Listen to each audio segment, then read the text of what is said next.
Howdy, howdy, y'all. Coming to you from the kitchen where I'm making some delicious. Oh, it's finally cool enough to touch. I'm basically boiling down some stock for the kids' food to add to the rice and such. That way they can stay healthy even as we face food insecurities here in the US. But beside that point, that's here nor there. At the moment, I'm boiling bones. But I figured what better time than to read a passage from one of my favorite books, a primate's memoir. Revenge of the Liberals. I am the angel of death. Oh, a little bit of light work on this. Robert M. Sapolsky, covered him several times on the channel. I love this man's work. And in the case of a primate's memoir, it was released back in, because I haven't actually read this book out to people yet. Let's see. 2001 copyright. The other books by Robert M. Sapolsky, which I still need to get a couple of these. The Trouble with Testosterone and Other Essays on Biology of Human Predicament. Why Zebras Don't Get Ulcers. I've read that one twice. It's a good read. Spoiler alert, the reason zebras don't get ulcers, they don't live long enough. Why do humans get ulcers? Because we are more refined than the baser animals like zebras, and when I get upset with someone, I typically, fine, and I move on. I don't, and then beat them to death with nearest weapon. That's the difference. In the animal kingdom, if you upset someone, they just beat you to death or they run away. Whereas humans, we tend to, think about our shit more. And thinking about shit leads to increased acid in the stomach, which leads to increased damage to the lining, which leads to ulcers. Please read the book, because I did not do it justice, but just a quick into that one. And yeah, Why Zebras Don't Get Ulcers, A Guide to Stress, Stress-Related Disease and Coping, Stress and Aging Brain, and the Mechanisms of Neuron Death. That's the last one. I haven't quite read that one yet, because when I really got into Robert Sapolsky, I was mostly taking care of my elderly grandfather who was dying of dementia, so I was wanting to learn about the brain while also trying to dodge the more painful things of what we were living through at the time. Also watching the pot boil. Okay. Chapter 3, page 37, Revenge of the Liberals. I am the angel of death. I am the reign of terror, the 10 plagues. I am a case of the clap. I am the thing that goes bump in the night. The shadow death warmed over. I am the boogeyman with cat's eyes, waiting until midnight in every child's clothing closet. I am leering, slinky, silent, quicksilver baboon terror. I am Beelzebub's bill collector. Another baboon successfully darted. Euphoria. Today I darted gums. The last baboon on earth I would have ever thought of getting. Wily old bugger. Knew my every trick and eluded me for months. I was near despair at ever getting a blood sample from him. And today he screwed up. Surrounded himself in presumable safety in a crowd of females. I'm not doing that to mock Robert Sapolsky. Genuinely, I think it's a brain thing for me now that all those alpha male douchebags that are out there that, well, I like men and female. Men and women, male, female. If you're going with scientific terms, stick scientific through, don't break it down, Either way, back to it. Presumed safety in a crowd of females. Figured he was safe.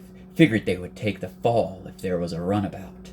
Figured I'd never dare shoot into a crowd. But he was wrong. They all had their heads turned. He miscalculated the space between 2 closely spaced trees and psst, I sent an anesthetic dart sailing from the blowgun into his ass. Unconscious in 4 minutes. Musk Triumph Power Lions Dawn of Man Science. It was all I could do to keep from savaging his soft underbelly with my canines while he was down. Okay, a little bit of reference to this. In a primate's memoir, Robert Sapolsky was given a very simple field study. He needed to get into the minds of baboons to understand why they do what they do. Well, here's the thing about us. Me and you can sit across from each other, have a delicious cup of coffee or cup of tea, and discuss why we do things. And if I am a honest debater and a trustworthy interlocutor, we can usually find the thing. Sit down and try to have a cup of coffee with a male baboon in its prime. I wouldn't suggest it. So, what Robert Sapolsky did, being a scientist in Africa, And in this time, in the early 1990s, I want to say. Not positive, it's in the beginning of the book. But he basically developed a system, because here's the thing, you can't just walk up to them. And when it comes to baboons being social creatures that constantly watch each other's backs, if he were to pop and shoot one with the blow dart and someone else saw him, one of the other baboons saw him, they would communicate in their own way. And it would mess up the results.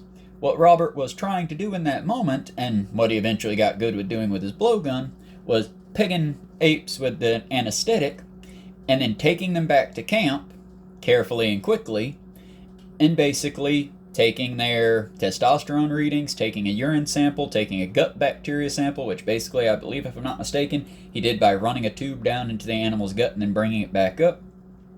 Taking all these various readings, and then taking all of that, writing it down, and understanding. So that way he's actually observing the primate's behavior, but he's also getting those key things. Why do males act aggressive? Sometimes it's a testosterone imbalance. Most times I'd be willing to say it's a testosterone imbalance.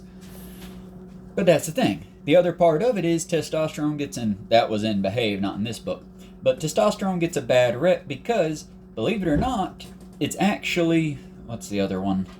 It's the more feminine hormone that tends to drive aggression and protective instincts, whereas testosterone makes you run away, makes you fight or flight. It's the estrogen that makes you defend your position or whatever. Again, I'm not the best, I'm still learning, but just letting you know why he's stalking these baboons like a modern day serial killer. He's not killing them. He's getting lab results, and then he's returning them when they're nearly awake, near the... Imagine aliens. Aliens is basically what he's doing. He's abducting these baboons, probing them, and then dropping them back. Again, the trick with baboon tribes, or troops, though, is when you drop them in, you can't just, there you go, there's Gummy back. Because if it's a baboon that isn't well received in the troop, like, he actually listed them. There's a better copy of this where he breaks down the family origins. But like if it was Isaiah that he dropped off in the troop, who's not very popular among a lot of the male baboons, but is very popular among the females, if he dropped him near the other males and Isaiah was all messed up, and they would beat him to death or eat him or otherwise hurt him. So Robert has to pick this animal up, study it, 1 minute, my pot's boiling, study it, and then return it while it's not quite ready to come back, but to where it doesn't remember what he did. It's sort of in a dazed and confused state, and he can basically keep it safe. Because again, the biggest thing with what he's doing is you have to study them without getting caught in the act. Because when it comes to primates, a lot of people think primates are stupid. They're not. They're very intelligent. We just can't, hey, bub, how you doing today with them? Many animals are highly intelligent. Give these here, for example. I love my cats. Do you know that they are actually capable of communication beyond basics? And they do communicate quite frequently. Sometimes this one here, Lady Grey, with the bad leg, she's a very sweet girl. That happened years ago. We took her to the vet. They put her in a cast. She took the cast off. Down we go, girl. There you go. There you go. She took the cast off, and it never healed properly. We do our best to take care of her, and I think she has a good... like, life, whatever. She's happy. She's well fed. Her coat looks a little fucky, but trust me, it's nothing bad. It's just, it's summertime in Georgia, and she's a longer haired cat, so when the summertime comes, as I comb and I check her for fleas and such, her hair comes out a lot. But if you'll notice, it's like a pattern. She's fine. Either way, occasionally when I'm in here cooking, she will run out of the room and down the hallway and then start crying. And I'm like, oh shit, is she okay? If I don't cover the pot and I don't like secure my work area before going to check, I'll go check on her and she'll just look up at me from Bear Beater's room and, oh, you thought I was, oh, thanks. By the time I turn back around and realize I've been played as a patsy, the dinner's been gotten into, because all of my other cats will have jumped onto the counter, taking advantage of her, distracting me. And I would say that this is just, animals acting fucky, except I've also seen them giving her pieces of that food, like a payoff. Like I said, animals are very intelligent, and if anyone tells you they're not, they're the stupid ones, not the animals they're watching. But, darting, as I said, the main thing I wanted to learn when I first joined the troop was what a baboon's social behavior, his social rank, his emotional life, has to do with what diseases he gets, especially stress-related diseases. Why are some bodies and some psyches more susceptible to such diseases than others? So you watch the he's gonna go over everything I just said, I think. So you watch the animals like crazy, carefully document the whole soap opera, then dart them with an anesthetic blowgun, and find out how their bodies are working. Theoretically simple. Approach a baboon you typically walk up to 12 times a day while you're doing behavioral observations, except this time your walking stick turns out to be a blowgun and you zip a dart into him. The only problem is that you have to dart everyone at the same time of day to control for daily fluctuation of blood hormones. You can't dart someone if he's sick that day, has had a fight, an injury, or mated, because those will throw off his normal values of hormones. Taking a break from the book right quick. This is also why if you're on a beta blocker, if you're on a mood-controlling substance, like several antipsychotics, or if you suffer from schizophrenia, ADHD, or several forms of autism, I suppose would be beneficial of having beta blockers and things. If you are one of these people who have one of these maladies, and I'm not like demeaning them, I would hope that if you watch my content long enough, you'll realize I respect anyone who's going through any kind of thing. But the best thing that we could do for them would be to take an institution, a safe place, and basically, hey bud, you seem to be going through a very bad bout of depression. We're going to give you an antidepressant, but we're also going to keep you in this controlled environment to see how you take it. Basically meaning that we're not going to overdo anything, and that we're not going to underdose you either. Which is why, if you have been on beta blockers or anything like that, and the doctors treated you with respect, you would have been studied and observed as they go through this. It's also why you can't just go and pick up a bottle of whatever and be fine. Because for someone like me, if I took an antidepressant that was highly dosed and it gave me way more dopamine than I needed, my body wouldn't know what to do to process it. Ditto, it could cause negative things. Look at what bipolar depression, a manic stage versus a depressive stage. Again, it's why we have to study both animals and people in extremely secure environments and not let our opinions, our feelings, or our nonsense cloud the results of it. We have to see what happens. Also, this is why transitioners and detransitioners are valid in my eyes. I just don't think the detransitioners should be like, oh no, none of those kids should ever get what they need because I was a pretty woman before this happened.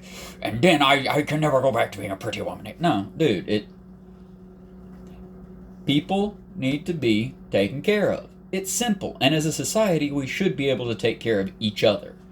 It's kind of the hedge mark of being a society. But, now. Finally, and here's the real pisser, you can't dart someone if he knows it's coming. If I'm trying to see what stress hormone levels in the bloodstream are like under normal unstressed resting conditions, I have to get the baboons when they are quiet, unsuspecting. I must sneak up on them, no witness to wit. I dart baboons in the back for a living, and then I get first blood sample as fast as possible before normal values are thrown off by the stress of being darted. What I actually wind up doing for a living is trying to act nonchalant around baboons, get them to turn around, forget about me, which is a lot trickier than you'd think, even with a college education. Sorry, I kind of rambled that one. What I actually wind up doing for a living is trying to act nonchalant around baboons, get them to turn around, forget about me, which is a lot trickier than you think, even with a college education. Because again, these animals are not stupid. They recognize us. This animal doesn't see unless it's an animal that has never interacted with any humans ever. Lady Grey, stop trying to steal the stock. You know what I mean? She's sneaky. But unless you're interacting with an animal that has never interacted with humans, like those adorable little rat creatures on the island that we really should be protecting better because they are so cute. Not capybaras, though capybaras are also very cute, and much like manatees just give no fucks about humanity. But most animals realize, oh, that's a human. They're going to either eat me or kill me. So they watch us like we would watch a lion or a tiger or a bear in our midst. Not really like, oh shit, but, well, I guess sort of like, oh shit. I'm the weird case in this one of, oh, it's a bear. I'm going to observe it and just make sure it doesn't charge me. As opposed to, ah! That's kind of the difference, I guess. I'm fascinated. If I die studying animals, it's just going to happen. Because I get distracted when I get fascinated by things, and I'm just going to probably end up, aw, that's a grizzly, and it's charging. Oh, shit. Either way. Da-da-da-da-da. You wake up at 5 in the morning, tense as hell. Get things ready in the dark, anesthetic darts, blowguns, syringes, vacuitainers. I'm guessing that's what you store the blood and such in order to not let it get contaminated from the outside. Centrifuge, liquid nitrogen tanks, needles, vials, burlap to cover the animal, instant ice bags, cages, scales, emergency medication if there's an accident, preservatives to run everything off of, power verters to run everything off of, the Jeep batteries, pipettes, slides, test tubes, endless crap. Find the baboons by 6:30. As they come down off their rocks or trees that they slept in, pick someone. Start stalking. Start calculating. Which way will he run when hit? Up a tree? Up the rocks? How do you get him down if he does that, so that he doesn't pass out and fall? What if he attacks someone else? What if he gets attacked? Who's pissed off at him these days and would love to slash his throat while he's staggering around half-conscious? What if he attacks you? Which direction is the wind going? How much do you have to compensate in the shot?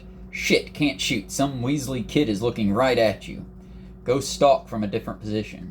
He's not looking. No one else is looking. Ready for the shot. Fabulous, fabulous. This is going to be perfect. Get ready. Feel absolutely sick at your stomach with tension. Realize you're hyperventilating so much that you can't blow the blowgun properly. You'll either accidentally inhale the dart or shoot it 2 feet because of the shallow breath. Shit, he's moved again. Reposition. Control your breath. He's looking straight at you now. Act nonchalant. How the hell do you act nonchalant in front of a baboon anyway?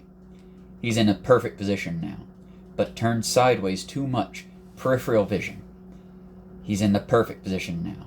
Not turned sideways, no peripheral vision, crouch and wait. Tense, not moving a muscle. Near to cramping.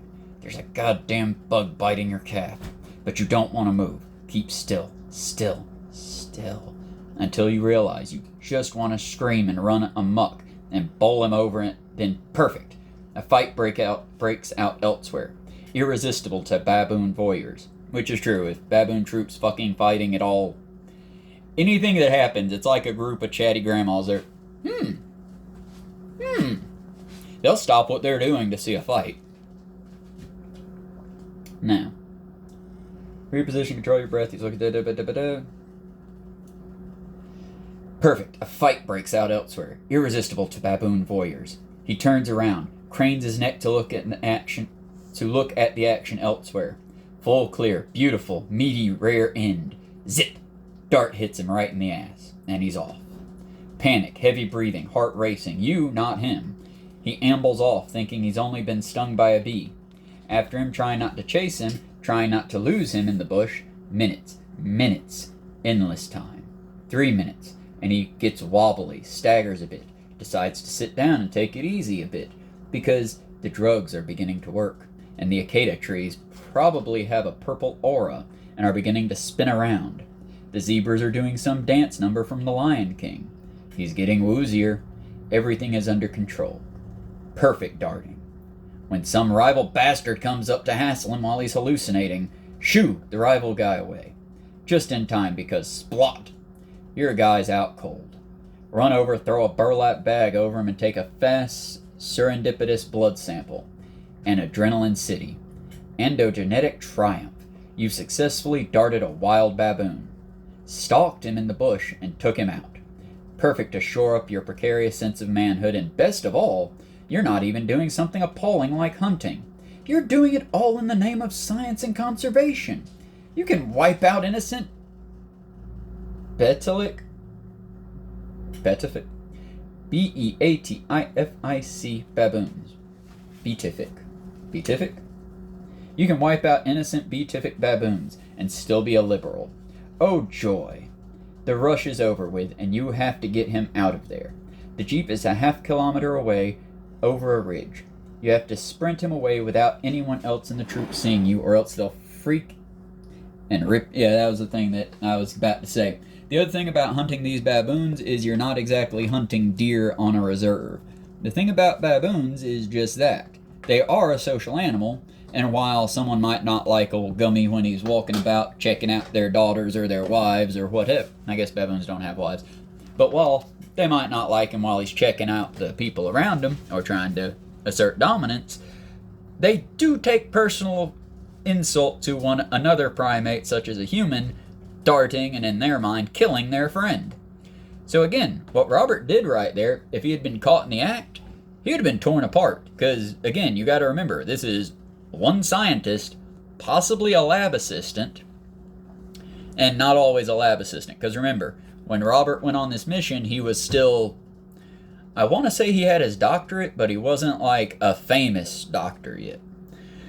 So basically, the college sent him over there, and then, oh, we sent someone over there. Give us about 3 months and we'll send you more money. It's a rough field being a scientist. Get out of the stock, baby girl. It's funny that y'all can't see her when she's sneaking under the camera.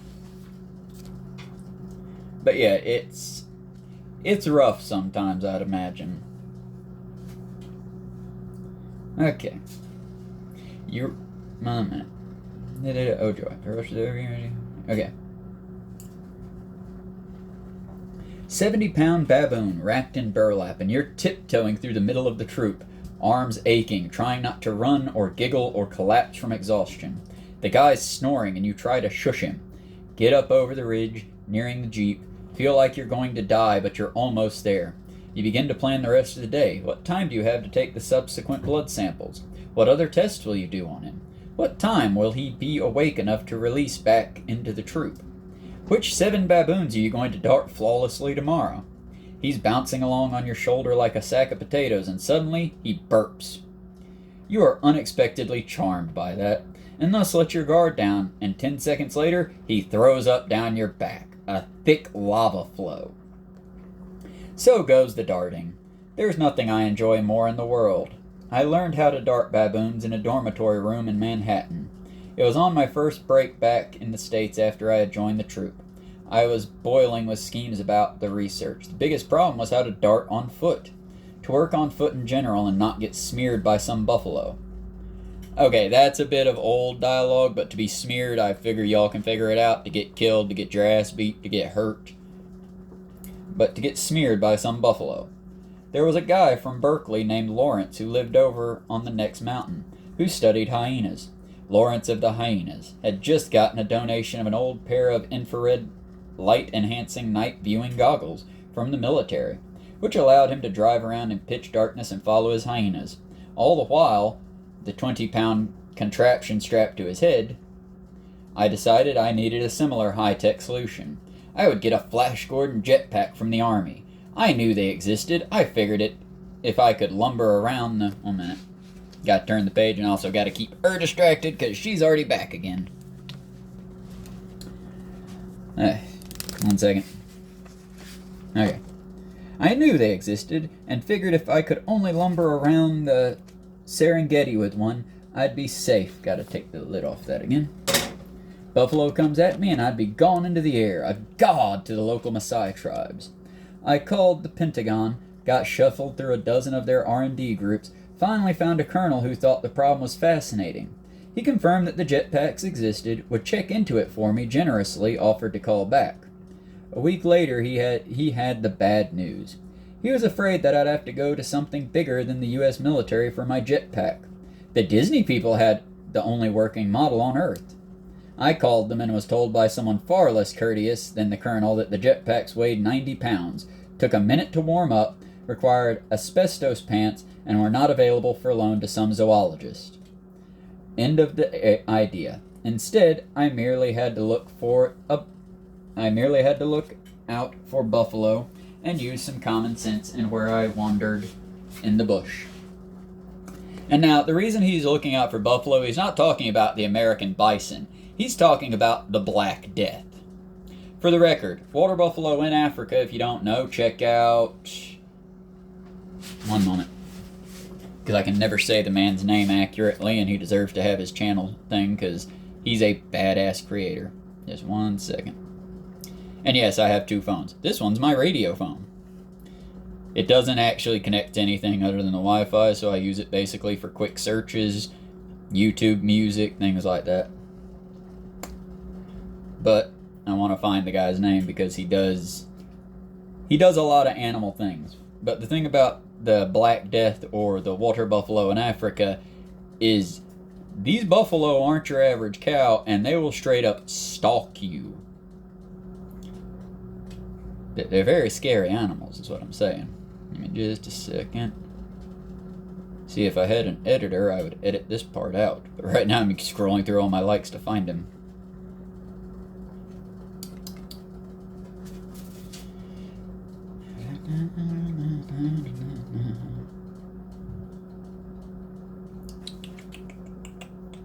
Squid tips, Brian and Claire, Mini Minute Man, Our Changing Climate, Respect the Dead.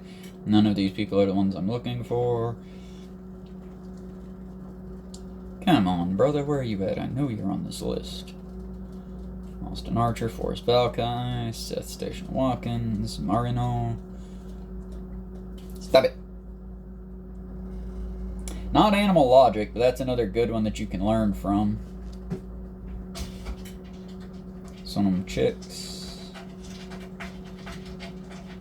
Ooh, Gutsick Gibbon's a really good one, but you won't learn about water buffalo from her. You'll learn about other primates from her.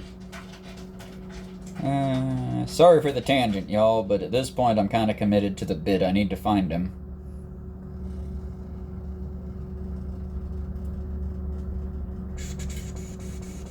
Oh, why am I doing it this way? I can just search. I know one of his videos.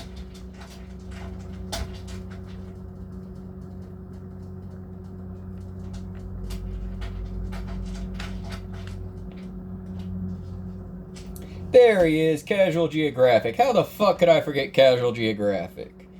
Just for the record, I'm only going to play a few seconds of his thing here so you can hear him. That app does not work. I tried it. That app is garbage. It'll play old movies, but not new. No, but this is going to be an accountability video, and honestly, it's all because of one comment I got on TikTok. Basically, someone commented on...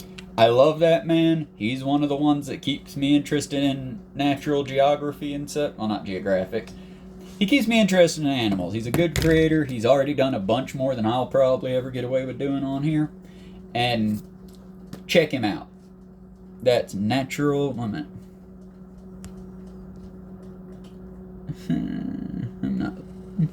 I'm not good at this yet.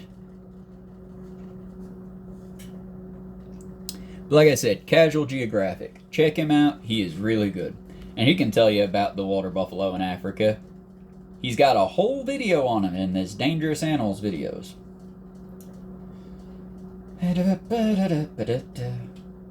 But yeah, that's one of the things that he faces here in the book a lot is just, and a lot of scientists will face. When it comes to a capitalist society, we don't like push for education or push for better things. What we push for is profit. And even though Robert Sapolsky's work has taught us a great deal in neuroscience and neuropsychology and taught a dumbass like me how to better deal with my fellow modern apes, I don't think he's exactly rolling in the dough. But again, I don't think he would care about such things. He's much more busy with the hard work of preserving animals. Harder, Daddy. I love the little girl, but she constantly chokes me by getting into the hood and just slowly pulling that back. Now, next I had to figure out what to dart the baboons with. I checked out some long-distance gas-powered anesthetic rifles, but they all cost a fortune and had all the moving parts that would gum up in the field, and required replacement gas cylinders and mostly made too much noise. I checked into tasers, which are guns that shoot electrodes on wire. Everyone knows what a taser is. Don't tase me, bro. Zap the guy, press a button, some insane number of volts shoots through his body, and he goes down like a sack of creamed spinach. Dandy but apparently prone to giving the subjects cardiac arrest. Also, just saying, that's going to fuck up the blood a lot as far as like hormone levels, stress levels. Just something stressful about getting tasered. Even if you don't see it coming, it'll stress you out. But apparently prone to giving it, but I thought of feeding the animals drugged meat, using drug snares, spraying a mild mind-clouding gas over the entire troop, and so on. He was going to straight up friggin' scarecrow these apes. Finally, I stumbled on a small southern company that sold anesthetic blowguns to canine control units. Their brochure featured pictures of the executives who were all good old boys with tobacco shawls in their mouths and John Deere caps on. MAGA cunts. They sold a cheap blowgun that shot out 1cc syringe with a contact explosive, and it sounded terrific. But hey now, Pixie, I expect you to behave better. This is Pixie. She's our little one. And trying to cut the line. Just for sake of showing y'all, this is the chicken stock I've gotten so far. I got the pot going, boiling the bones in the broth. Can I? I can't turn it. I'm boiling bones in broth. We already ate all the chicken meat off of it, and we collected them so that I can make something a little bit more nutritious for my animals while we wait for the chicks to come in and all that to keep feeding them well. Lots of gaps, but we manage through use and through help of our friends. You okay, Sean? Was your mama mean? Lady Grey, don't grab Zuko like that. Okay, where we're at. Okay. The package arrived, and I was as excited as when in second grade. And I was as excited as I was in second grade when the We Like to Read book club would send the cartons of books with the shiny smell. The gun was a narrow reinforced tube with a little dart syringes, each with a formidable needle and some sort of explosive that I didn't understand. I set up my arm and hammer detergent box across the room, loaded up, fired, and blew a detergent all over my bookshelf. I practiced relentlessly in my room, angled shots, pointing down, pointing up, fast spinning shots, over the shoulder, in the wind, with the fan turned on.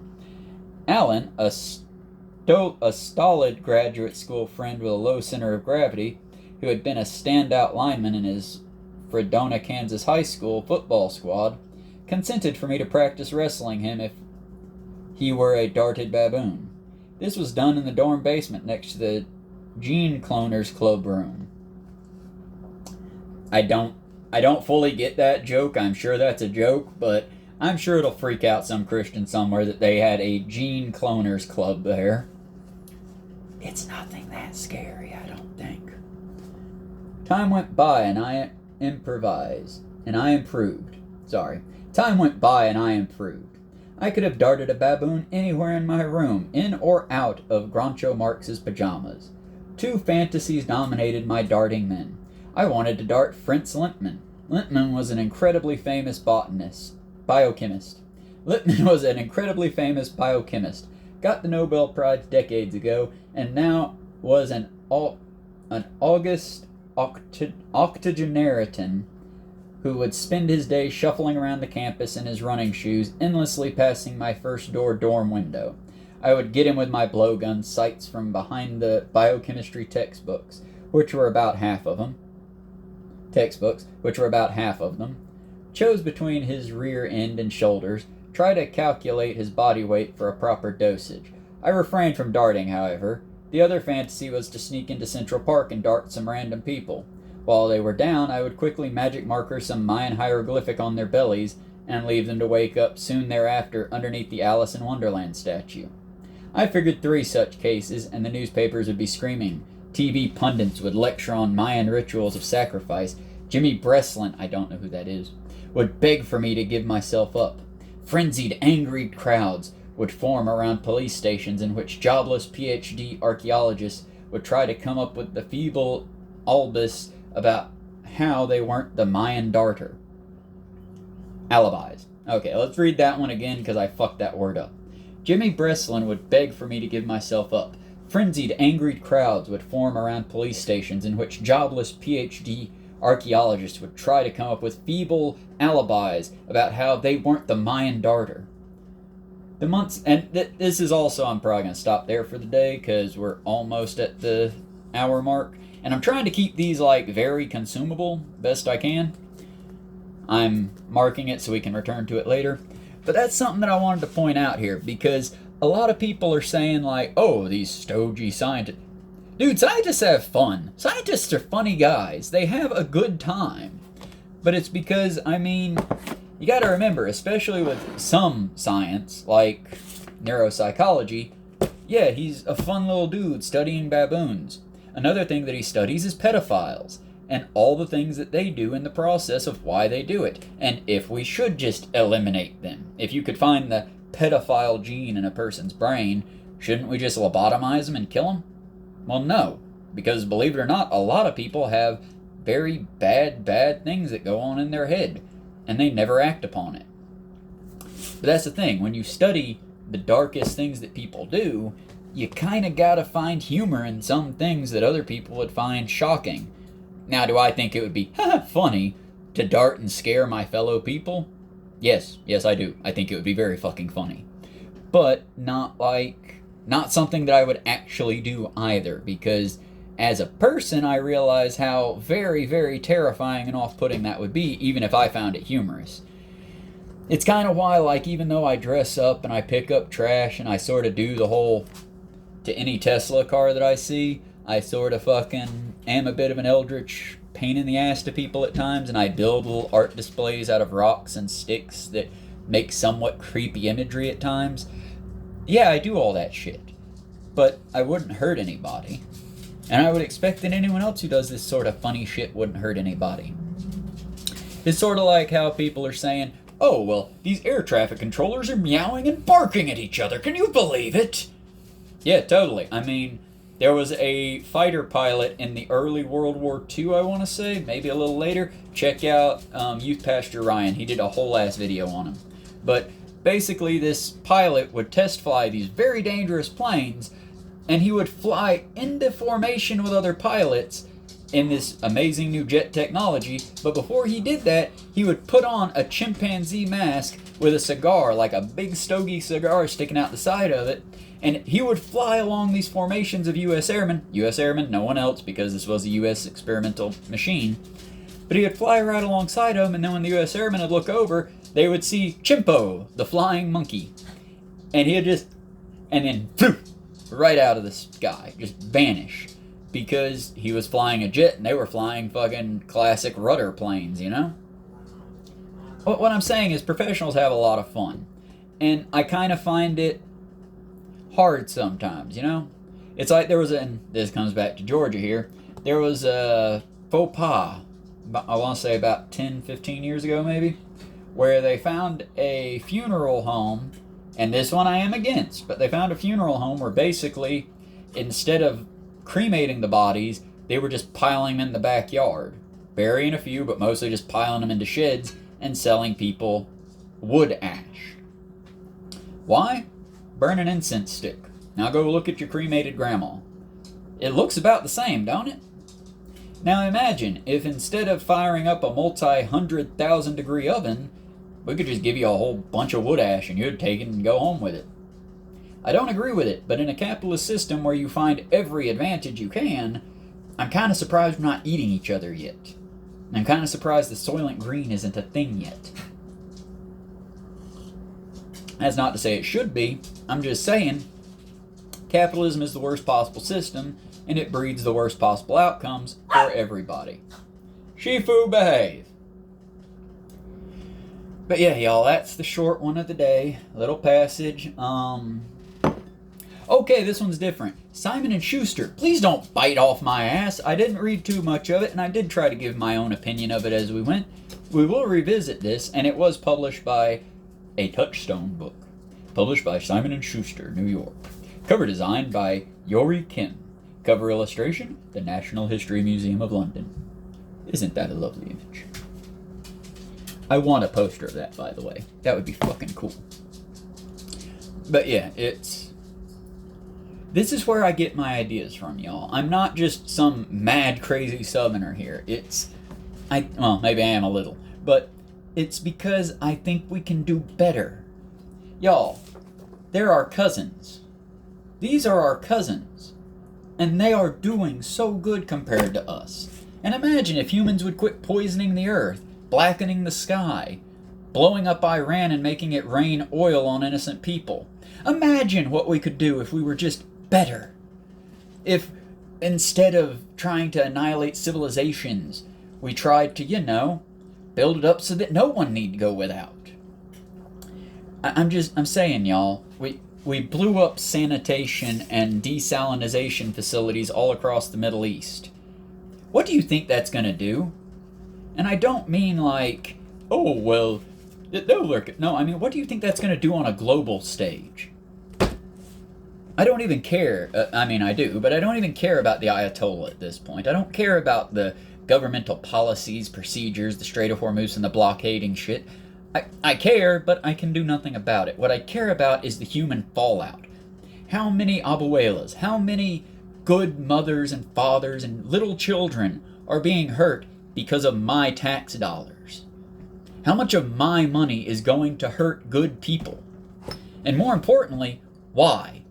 Are we doing it to stop some irreputant evil that seeks to destroy all of humanity? No. We're doing it because our president is a goddamn pedophile. And we won't stop that.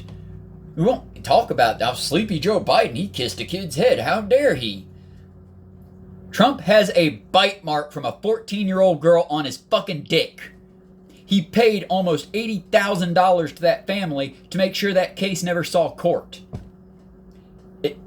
He's in the Epstein files more than fucking Epstein is. And yet, we're just supposed to watch Nazi Grandpa. That's why I think baboons are our superiors. That's why I think gorillas are our superiors. That's why I think any animal is superior to the human, except for maybe, not catching any strays here, I hope, but except for maybe squirrels and ducks. Squirrels and ducks.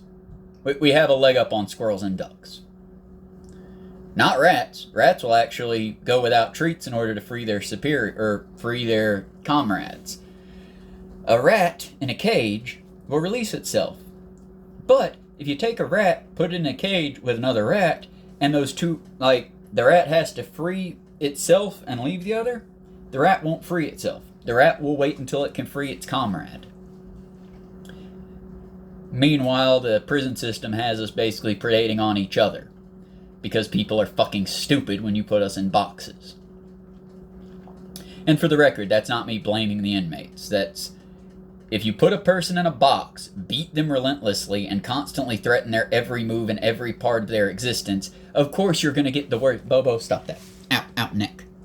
Of course you're going to get the worst possible examples of people. Why? Because that's what we are. That's who we are at our core. You want to know why they were burning witches? Because they didn't want women to rise up. Because they were scared of both women and brown people.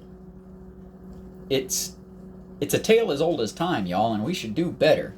And that's a Bobo. He's a King Bobo now. The oldest boy we got. Go on, King Bobo. We'll get y'all some more chicken as soon as it boils down. This is what cooking in my kitchen is like, by the way. I'm still cooking, just... But yeah, y'all. This is the video for the day. I plan on doing some more art uploads. I have been working... One second. I have been working on my sketchbook. If y'all want to go on a quick little tour, because I do try to post pictures of it. Mostly it's sort of avant-garde, very trippy, I guess. I do mostly like abstract pieces. Abstract was the word I was fishing for there. I do mostly abstract pieces. This is my patriotic one. Old neck pussy Trump and Melania the dumb bimbo bitch. God, how did we get a first lady as good at acting as Gal Gadot? Kal-El, no. For the record, hire me, DC. I do better than that bitch does, right? But these are just a few of the pieces I've done. Anarcho the Opossum. And admittedly, that song did not fully load in on that video. That made me sad. This is the newest piece. I haven't quite finished it, and I've got the process being uploaded now. It'll look better once I put color to it, I'm sure. The plan here was simple. I'm going for 2 black holes behind a, like, demonic-esque, scary skull. But either way, axolotl coloring book. I use it when I do the markers, that way it doesn't get bleed over onto the other pages. Just some freehand stuff. You'll get better pictures of that later. I don't know quite yet what... See, what I do is I start with a basic, and then I just add, take away, whatever, you know? And that's my newest one. The wording on that basically says, let he who compares himself to Christ share their fate. Because honestly, fine. He's a doctor. Can we put the doctor on the cross then? Please? As if we could find wood capable of holding his fat floppy ass on it without breaking. For the record, no one should hurt the president. This is not a call to violence. Don't do violence. Violence is wrong. Blah, blah, blah, blah, blah, blah. Don't violent. Only peaceful, non-useful solutions, folks. We need to just hold hands and wait for the bad guys to choose to be nice. Or we do something that will actually stop them. For the record, I'm not saying to Luigi Mangione or Paper Mario. I can't legally condone that on this website. What I can say is that we need to work together. And yeah, I throw out some mean shit. Yeah, I'm mean to Trump supporters because fuck them, they're Nazi cunts. But I also think that we need to give ourselves a chance to recover. A chance to see the better light. And if you were a Trump supporter during the... Oh, what was that mayonnaise man's name? The mother guy. The Republican. Mike Pence, that was him. If you voted for Trump and Pence, I think you're stupid. I think you're stupid, personally. But I don't think you're criminally stupid. I don't think you're bad. I think you're just... Maybe you thought that he would be nicer to us. I don't know. But I can kind of understand the voting in only your interest thing. What I can't understand or get behind is this run of Trump. Because this run of Trump, he said it... The first run, yeah, it was totally just rock that bitch Hillary Clinton, and it. I get it. He was a personality. Who knows what would happen? This run, he literally said, "I'm gonna get rid of all the immigrants. I'm gonna fucking be the worst fucking warlord we've ever had. I'm gonna be the most peaceful president we've ever had." And if you voted for that, you're criminally stupid, friend. Like, you need to go to a facility and check in, because. No, you're a danger to yourself and others if you voted for that wholeheartedly.